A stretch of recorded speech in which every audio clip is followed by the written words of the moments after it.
며칠 전 할리우드에서 점점 인지도를 높이고 있는 어느 한국 배우의 이야기를 뉴스에서 읽었습니다. 그 배우는 아주 진한 남성미로 인해서 늘 강인한 역할을 맡곤 합니다. 미국 시장에서도 무술과 무기로 무장된 자객 역할로 자신의 입지를 쌓고 있습니다.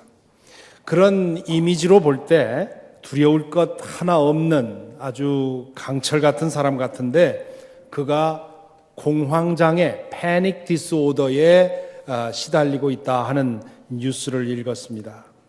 공황장애는 뚜렷한 이유나 근거 없이 갑자기 심한 불안과 공포를 느끼는 심리적인 질병이라고 합니다. 이 증상이 나타나면 심장이 빨리 뛰고 호흡이 가빠져서 마치 죽을 것 같은 불안을 느낀다고 하지요. 이 배우의 이미지와는 전혀 어울리지 않는 그런 질환입니다. 제가 직접적으로 아는 목회자들 가운데도 이 공황장애를 겪고 있는 분들이 몇 있습니다. 한 분은 교회를 개척하고 나서 몇 년째 어려움을 당하고 있습니다. 또 한 분은 한국에서 아주 큰 교회를 담임하고 있습니다. 그분도 같은 질환으로 심하게 어려움을 당했습니다. 어려운 교회 형편에서 매주일 스트럭을 해가면서 힘겨워하는 분이 이런 질환을 앓는다는 것은 그래도 좀 이해가 되는데요.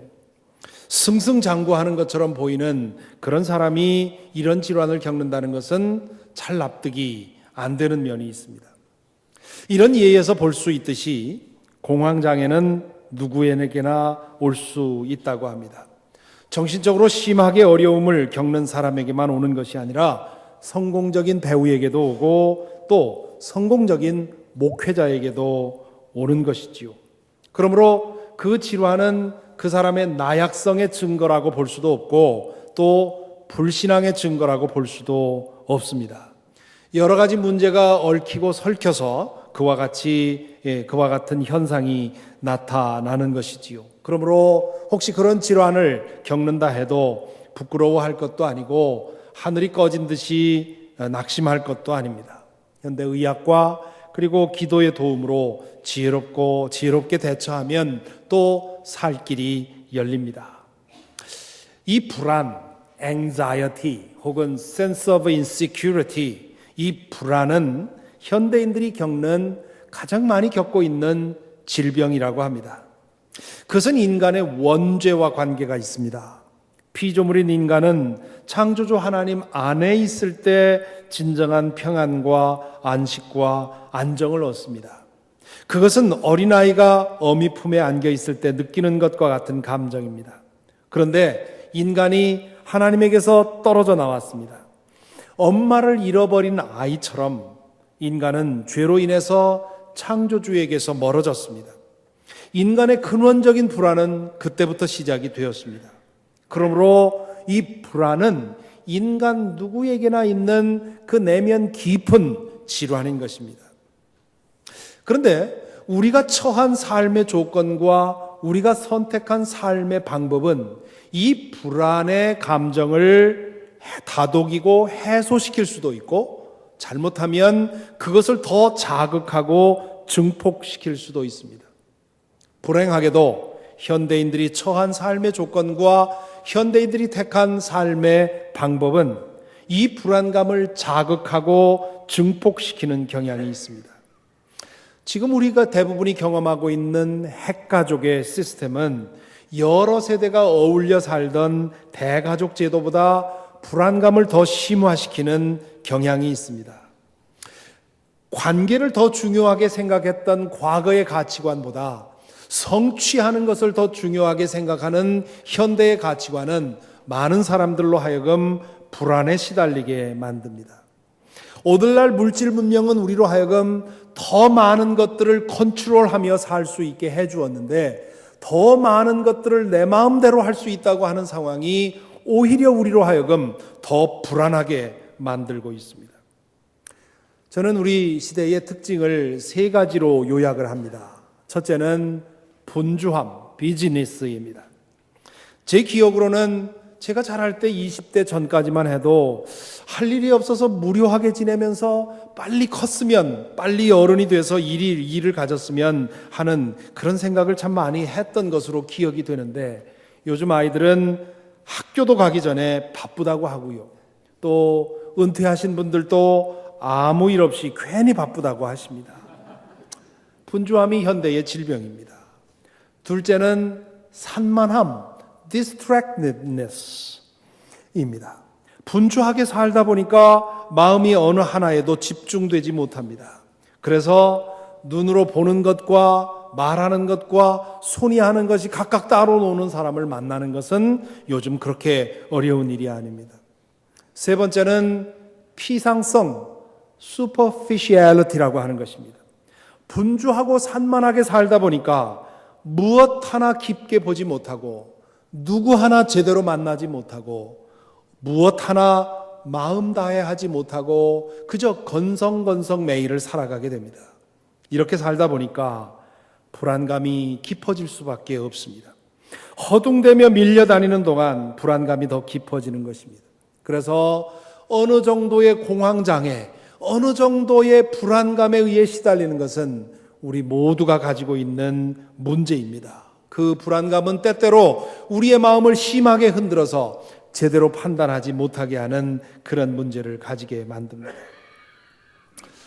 오늘날 우리에게 있는 이 불안감을 특별히 증폭시키는 악습 중에 하나가 통제의 욕구입니다. Desire to control. 나의 능력으로 상황을 장악하고 통제하려는 욕구가 우리 모두에게 있습니다. 우리의 과학 문명은 그 욕구를 상당한 정도로 실현시켜 주었습니다.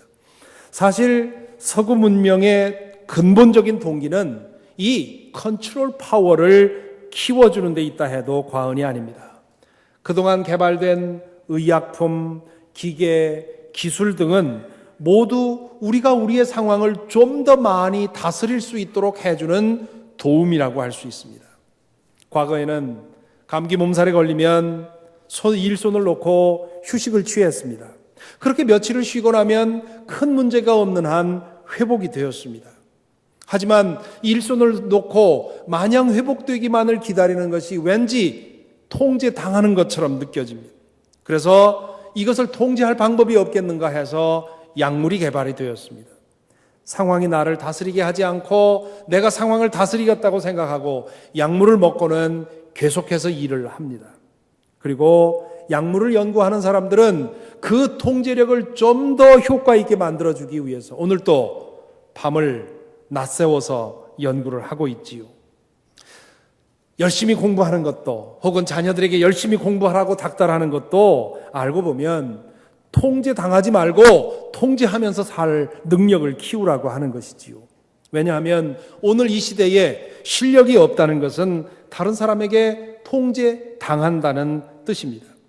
자신이 하고 싶은 대로 선택하며 살 수 없다는 뜻입니다. 실력이 있고 지위가 높고 그리고 권력이 크다는 말은 그만큼 많은 것을 통제하며 산다는 뜻입니다.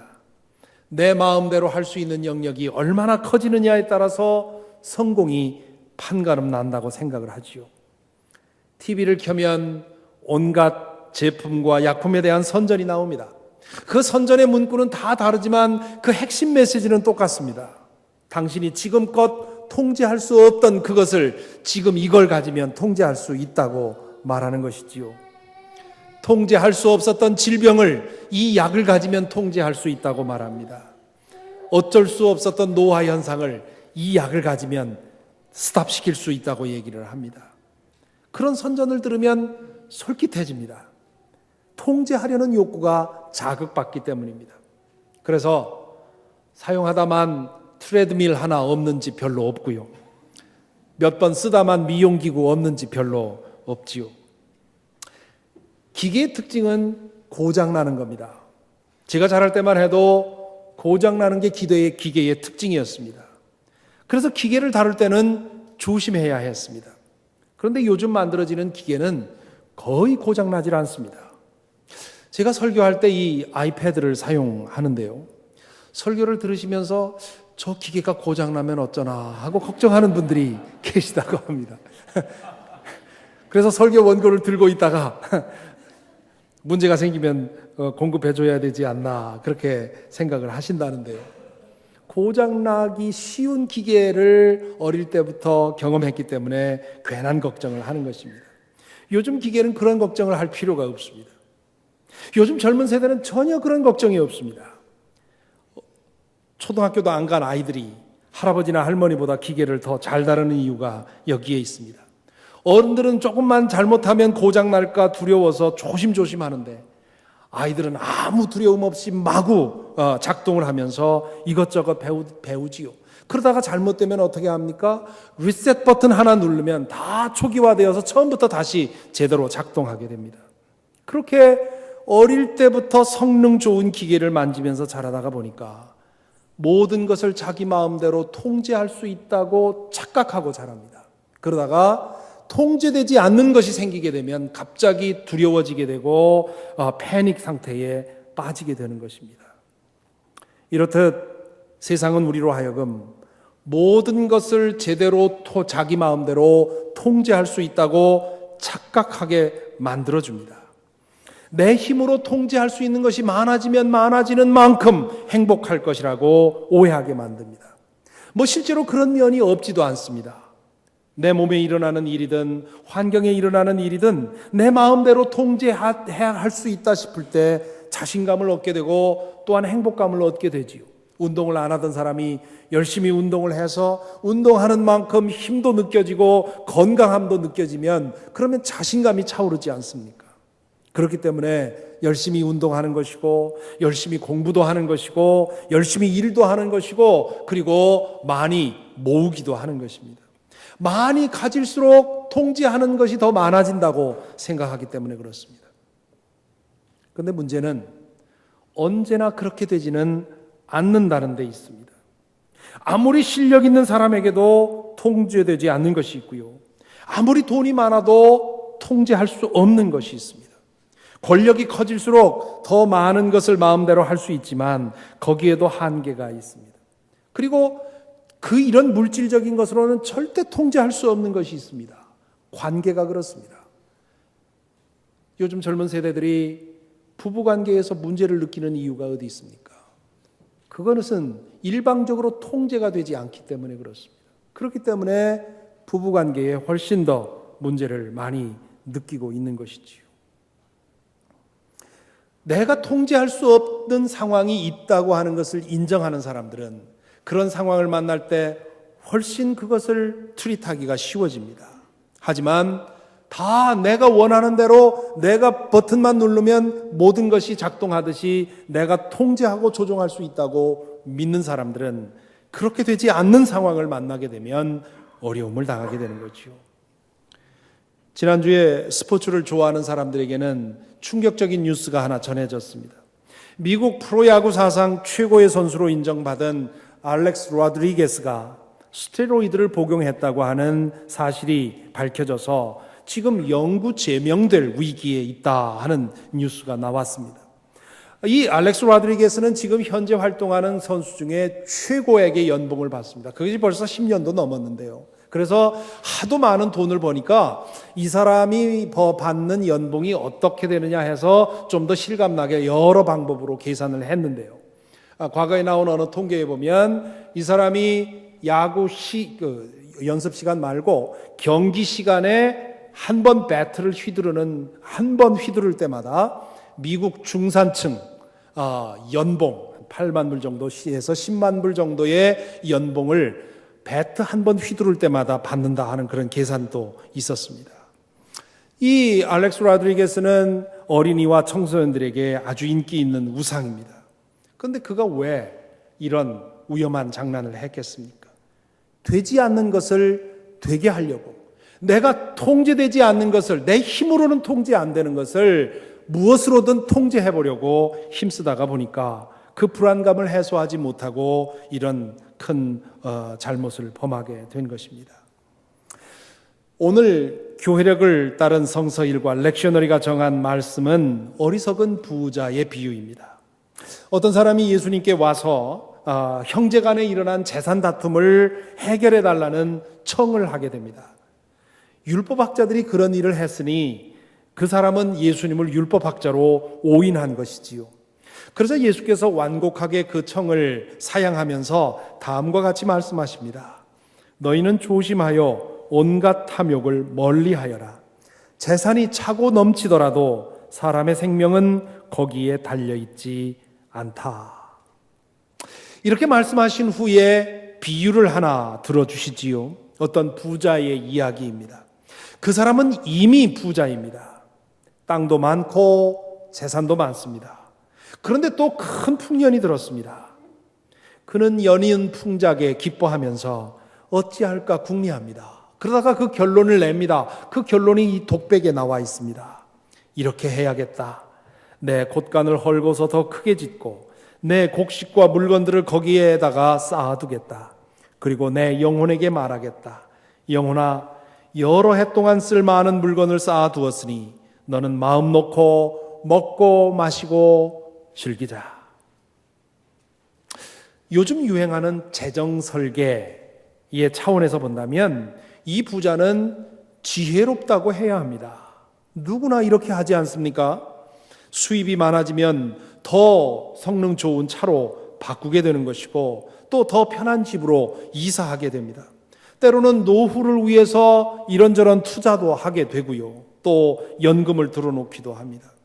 요즘에는 이 분야의 전문가도 있어서 피를 내고 조언을 받고 그렇게 해서 자기의 재정 설계를 하게 되어 있습니다. 제가 속한 교단에서도 정기적으로 목회자들을 불러서 그 미래에 대해서 은퇴 후에 노후에 대해서 준비하는 그런 방식에 대해서 안내하곤 합니다. 그러니까 자신의 수입을 잘 관리하고 그것을 규모 있게 쓰면서 그러면서 미래를 준비하는 것, 이건 결코 잘못됐다 할 수가 없습니다. 하지만 예수님은 이 부자를 어리석다고 말합니다. 그 이유가 어디에 있습니까? 오늘 예수께서 이 말씀하신 이 부자의 독백을 다시 한번 보면 거기에 그 클루가 나와 있습니다. 이 독백을 보면 유독 나 혹은 내라고 하는 1인칭 주어, 1인칭 대명사를 자주 사용하고 있습니다. 좀 전에 읽은 말씀은 우리말의 어법을 감안했기 때문에 그 몇 개가 빠져 있는데요. 그것을 감안하지 않고 원문에 있는 그대로 살려서 번역하면 이렇습니다. 내가 이렇게 해야겠다. 내가 내 곳간을 헐고서 더 크게 짓고 내 곡식과 물건들을 내가 다 거기에 쌓아두겠다. 그리고 내 영혼에게 내가 말하겠다. 영혼아, 여러 해 동안 쓸 많은 물건을 쌓아두었으니 너는 마음 놓고 먹고 마시고 즐겨라. 자, 예수님이 이 이야기를 만드시면서 의도적으로 나 혹은 내라는 말을 많이 사용하게 함으로써 우리에게 이 부자의 문제를 암시하십니다. 첫째, 이 부자는 그의 생각에는 자기와 자기 가족밖에 없었습니다. 자신의 재물을 사용하는 데 있어서 하나님에게도 관심이 없었고 이웃에게도 관심이 없었습니다. 그는 자기가 얻은 물질이 모두 다 자기 거라고 생각을 했습니다. 자기가 잘해서 얻은 것이라고 생각했습니다. 하나님이 그에게 허락해 주셨다는 생각은 하나도 없었습니다. 게다가 자신의 수입에서 가난한 사람들의 몫을 기억하라고 하는 율법의 말씀도 그는 기억하지 않았습니다. 그의 인생 계획과 재정 계획에는 오직 자신과 자신의 가족만 있었던 것입니다. 둘째로 그는 그가 가진 것으로 인해서 잘못된 확신으로 가득 차 있었습니다. 자신이 모든 것을 컨트롤할 수 있다고 믿었습니다. 그의 환경이 그를 그렇게 착각하게 만들었습니다. 그가 가지고 있던 넓은 토지, 그 토지에서 나온 풍작, 그리고 그가 가지고 있었던 재물이 그의 눈을 가렸습니다. 이제 곳간을 새로 지어서 이 풍년, 이 수확을 다 추수를 한 것을 다 쌓아두면 이제는 몇 년 동안 아무 걱정 없이 살 수 있게 되었다고 자고했던 것입니다. 이렇게 이 물질만 가지면 내 미래는 확실하게 보장할 수 있다고 생각하고 기고만장해 있는 부자에게 하나님이 이렇게 말씀하시지요. 어리석은 사람아, 오늘 밤에 내 영혼을 내게서 도로 찾을 것이다. 그러면 네가 장만한 것들이 누구의 것이 되겠느냐? 이 부자는 자신이 통제할 수 있는 모든 능력이 실은 통치자, 참된 통치자이신 하나님에게서 온다는 사실을 알았어야 합니다. 하나님이 허락하지 않으면 한순간에 모든 것을 놓고 떠나야 하는 무력한 존재라는 사실을 알았어야 합니다. 그것을 알았더라면 그는 자신의 통제력을 즐기지 않았을 것이고 자신의 희망을 물질에 두지 않았을 것이고, 그랬다면 그는 재정계획을 하고 인생계획을 할 때 하나님의 생각과 이웃을 고려했을 것입니다. 불행하게도 그는 그 모든 것을 망각하고 자신만을 생각하고 물질만을 보았습니다. 그래서 자신이 모든 것을 통제할 수 있다고 착각했던 것입니다. 마지막에 덧붙인 이 예수님의 말씀을 공연한 위협 혹은 협박이라고 받으실 분이 계실지 모르겠습니다. 잘 일어나지 않는 일을 가지고 위기감을 조성한다고 생각하실지 모르겠습니다. 만일 그렇게 생각한다면 우리도 이 부자처럼 우리가 처해 있는 이 환경 때문에 착각하고 있는 것입니다. 전쟁이 끊이지 않았던 시대보다 오늘 우리가 더 안전한 시대에 살고 있다고 생각하십니까? 미국 안에서 매년 총기 사고로 인해서 목숨을 잃는 사람이 3만 명을 넘습니다. 교통사고로 인해서 목숨을 잃는 사람이 미국 안에 매년 3만 명이 넘습니다. 그러니까 하루에 이 나라에서 총기 사고와 교통사고로 인해서 목숨을 잃는 사람이 60명 이상이 된다는 얘기입니다. 이라크 전쟁이 시작된 2003년부터 2012년까지 그 전쟁으로 인해서 목숨을 잃은 사람이 5천 명이 채 안 된다는 통계가 있습니다. 물론 이 통계는 어떻게 계산하느냐에 따라서 조금 다릅니다만은, 어떻게 보면 우리는 전쟁터보다 더 위험한 곳에 살고 있는 셈입니다. 얼마 전에 있었던 샌디훅 초등학교 사건을 아직도 생생히 기억하지 않습니까? 아침에 아이를 등교시키면서 그것이 마지막이 될 것이라고 상상한 부모가 어디 있겠습니까?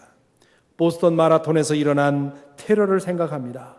그것이 마지막 경주가 될 것이라고 생각했던 사람이 어디 있었겠습니까? 얼마 전 아시아나 여객기 사건으로 인해서 숨진 2명의 여학생을 생각합니다. 그것이 그들의 처음이자 마지막 비행이 될 줄 누가 상상을 했겠습니까? 지금 우리 교우들에게 충격을 주고 있는 정원영 집사님과 맹홍렬 집사님의 둘째 딸 이야기는 우리에게 너무도 큰 충격입니다. 도대체 이 세상에서 미국 같은 나라에서 아기를 낳다가 목숨을 잃는다는 사건이 이게 도대체 있을 법한 얘기입니까? 딸을 해산실로 보내면서 상상이나 했냐 말이죠.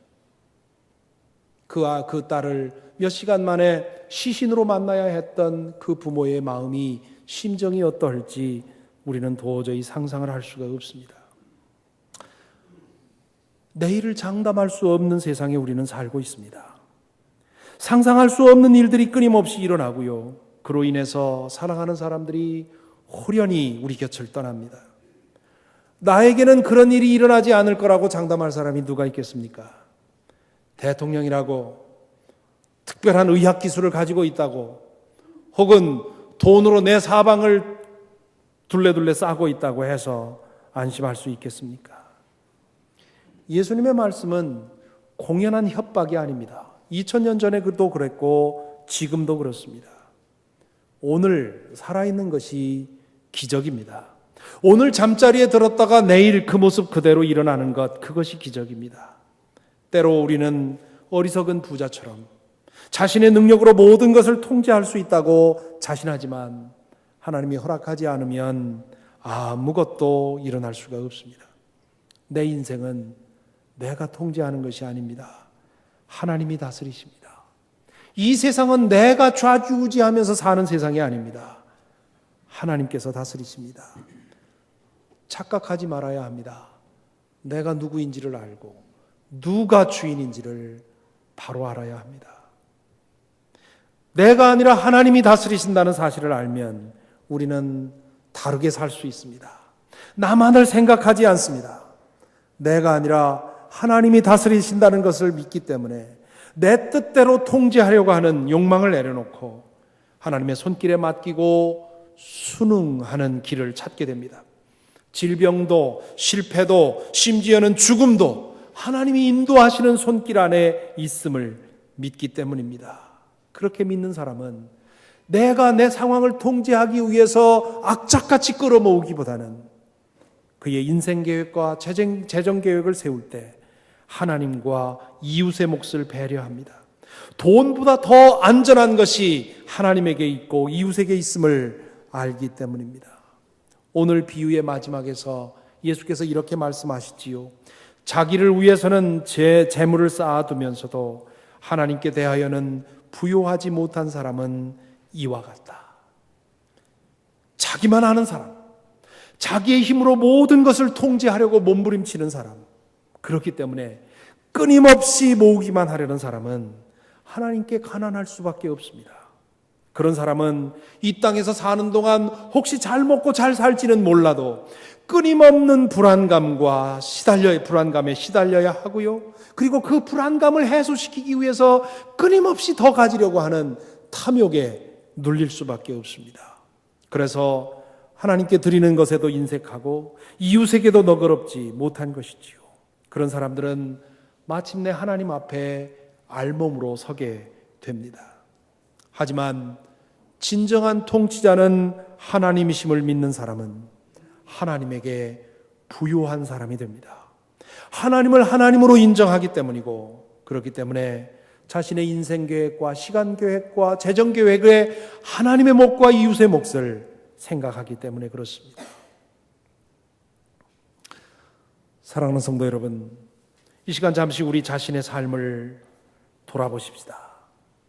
우리는 과연 무엇을 위해 어떻게 살아왔습니까? 우리도 내면 깊이 자리 잡고 있는 그 불안의 정체를 제대로 알지 못하고 그것을 통제하기 위해서 좀 더 많이 얻기 위해서 몸부림쳐 온 것은 아닙니까? 그 몸부림에서 어떤 사람은 꽤 이루어서 이만하면 적어도 90세까지는 내가 안전할 거다 이렇게 생각하고 계실지도 모르겠습니다. 또 어떤 분들은 이 정도로는 부족하지 생각하고 조금 더 확보하기 위해서, 조금 더 통제하기 위해서 몸부림치는 분들도 계실 것입니다. 또 어떤 분들은 그렇게 힘쓰고 애써 왔지만 손에 얻은 거 별로 없어서 좌절하고 실망하면서 자포자기하고 살아가고 있는지도 모르겠습니다. 어떤 상태에 있든지 오늘 주님의 말씀에 의하면 이렇게 사는 사람은 모두 어리석은 자이고 또한 하나님에게 가난한 자입니다. 오늘 이 말씀을 통해서 주님께서는 우리 모두에게 하나님 보시기에 지혜로운 자, 하나님 보시기에 부자가 되도록 우리를 도전하십니다. 예수 그리스도를 주님으로 영접해서 진정한 통치자이신 하나님을 만나면, 그리고 그 하나님의 다스림을 매일매일 인정하면서 내가 모든 것을 통제하고 장악하려고 하는 욕망을 내려놓고 하나님께서 어떤 몫을 주시든지 하나님께서 인도하시는 것을 분별해가면서 그것에 순종해가며 살아간다면 우리를 끊임없이 흔드는 이 집요한 불안감을 내려놓고 평안한 마음으로 우리의 인생길을 걸어갈 수 있을 것입니다. 지나친 욕심을 부리지 않고 나만이 아니라 하나님과 이웃까지 생각하게 될 것입니다. 우리의 시간 계획, 재정 계획, 그리고 사업 계획에 하나님과 이웃까지 생각하게 됩니다. 이런 사람들을 세상 사람들은 어리석다고 말합니다. 주님께서는 이런 사람이 지혜롭다고 말합니다. 누가 맞겠습니까? 인생을 성공적으로 살고 왕처럼 모든 것을 누리며 살아도 하나님 앞에서 가난하다면 그 사람은 실패한 것입니다. 인생의 성패는 하나님과의 관계에서 결정이 됩니다. 그분 앞에서 과연 우리는 어떤 판정을 받겠습니까? 부디 하나님께 성공하는 저와 여러분이 되기를 바랍니다. 그러기 위해 진정한 통치자이신 하나님을 의지하고 겸손히 그분을 따라가는 저와 여러분이 되기를 간절히 기원합니다. 기도하겠습니다.